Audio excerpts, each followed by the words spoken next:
ഇന്ന് ഞാൻ എനിക്ക് ഏറ്റവും പ്രിയമുള്ളൊരിടത്തേക്കാട്ടോ പോണത്. അമ്മയുടെ വീട് വള്ളിക്കുന്ന്. അവിടെയാണ് എനിക്ക് എൻ്റെ ചെറുപ്പകാലത്തിലെ എല്ലാ ഓർമ്മകളും, എല്ലാ എന്താ പറയുക, സന്തോഷങ്ങളും നിറഞ്ഞു നിൽക്കുന്നത് ആ നാട്ടിലാട്ടോ.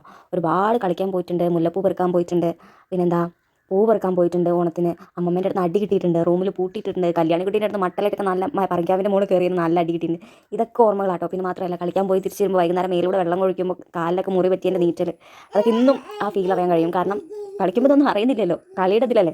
അപ്പോൾ ആ ഒരു അത്തരം ചെറുപ്പകാലത്തിൽ കിട്ടേണ്ട ഒരുവിധം എല്ലാ ഓർമ്മകളും എനിക്ക് തന്നത് ആ ഒരു നാടാട്ടോ, ആ നാടും ആ നാട്ടുകാരും കേട്ടോ. ഒരുപാട് ചേച്ചിമാരോ, ഒരുപാട് ചേട്ടന്മാരോ, ഒരുപാട് ചെക്കന്മാരോ, ഒരുപാട് ഫ്രണ്ട്സൊക്കെ ഉണ്ടായിരുന്നെങ്കിലും നമ്മൾ 3 പേരായിരുന്നു കേട്ടോ എപ്പോഴും ബെസ്റ്റ്. ചിക്കു, മിന്നു, മുത്തു. അതിൽ മിന്നു ഞാനാണ്. മുത്തുവിനെ കാണാൻ വേണ്ടി കൂടി കേട്ടോ നമ്മളിന്ന് പോകുന്നത്, അവളുടെ കുഞ്ഞിനെ കാണാൻ വേണ്ടിയിട്ട്. അപ്പോൾ ഞാൻ അതുകൊണ്ട് കൂടെ ഒരു തവണ പോയിരുന്നു. പക്ഷേ ഇന്ന് അമ്മയുടെ അട്ടയ്ക്ക് കൂടെ ഒന്നുകൂടെ പോകണം. പിന്നെ അമ്മമ്മേനെ കാണണം, വലിയമ്മേനെ കാണണം. അപ്പോൾ ആ നാട്ടിലേക്ക് പോകുമ്പോൾ ഭയങ്കര നല്ല ഓർമ്മകൾ വന്ന് നിറയും. പക്ഷേ എനിക്കിപ്പോൾ അവിടെ നിൽക്കാൻ ഇഷ്ടമല്ല കേട്ടോ. അതെന്താ ചോദിച്ചാൽ, ഇന്നിപ്പോൾ എല്ലാവരും ഓരോരുത്തർ വഴിക്കായി. ചേച്ചിമാരൊക്കെ ആണെങ്കിലും കല്യാണം കഴിച്ച് അങ്ങനെ പോയി, ചെക്കന്മാരൊക്കെ ആണെങ്കിൽ അവരുടേതായ രീതിയിൽ പോയി. ചിക്കു ഇപ്പോൾ കോഴിക്കോട് പഠിക്കുകയാണ്, മുത്തുദാ അവളുടെ കല്യാണം കഴിഞ്ഞതിന് ശേഷം അവളും കുഞ്ഞും കാര്യങ്ങളൊക്കെ ആയിട്ട് അങ്ങനെ പോയി, ഞാനിങ്ങനെയായി.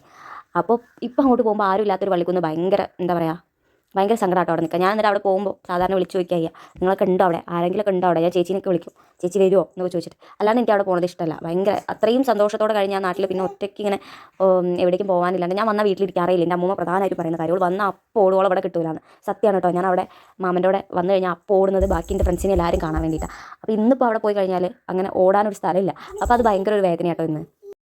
ഇതാണ് കേട്ടോ എൻ്റെ അമ്മ വീട്. അമ്മ വീടല്ല, വല്യമ്മയുടെ വീടാണ്. തറവാട് വീട് അപ്പുറത്തുണ്ട്.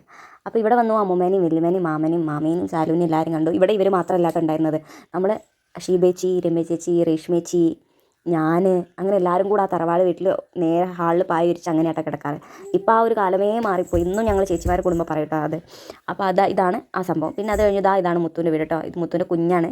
അപ്പോൾ അവനെ കണ്ടു, അവളുടെ കൂടെ കുറേ നേരം വർത്താനം പറഞ്ഞിട്ട് കേട്ടോ. അച്ഛനും അമ്മയും തിരിച്ചു പോയിരുന്നു, ഏട്ടനും. ഞാൻ അവിടെ നിന്നു. ഏതായാലും മുത്തു എല്ലാവരും ഉണ്ടല്ലോ, ഒന്ന് കുറച്ച് നേരം വർത്താനൊക്കെ പറഞ്ഞിട്ട് വിചാരിച്ച് അവിടെ നിന്നു. പിന്നെ ഏട്ടൻ വൈകിട്ട് വിളിക്കാൻ വരാട്ടോ ചെയ്തത്, നമ്മൾ രാത്രിയായി പോകുമ്പോൾ. അല്ലെങ്കിൽ പിന്നെ ഭയങ്കര ഹാപ്പി ആയിരുന്നല്ലോ. പണ്ട് നമുക്ക് തെണ്ടി നടക്കാൻ ഭയങ്കര ഇഷ്ടമാണല്ലോ. പിന്നെ അറിയാത്ത കുറേ ആൾക്കാരെ കാണുന്നു, അവിടെ നിന്നൊക്കെ ആൾക്കാർ വിളിക്കുന്നു, എടുക്കുന്നു, ആൾക്കാർ പുതിയ